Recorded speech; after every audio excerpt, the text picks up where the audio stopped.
தத்தி தத்தி நடப்பதற்கே சொல்ல வேண்டுமா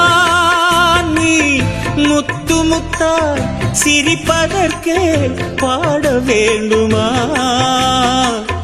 முத்தமிழே முக்கனியே மோக வண்ணமே முப்பொழுதும் எப்பொழுதும் நமது சொந்தமே பாவாடை தாவணியில் பார்த்த உருவமா இது பூவாடை வீசி வர பூத்த பருவமா பாலாடை போன்ற முகம் மாறியதேனோ பனி போல நாணமதை மூடியதேனோ பாவாடை தாவணியில்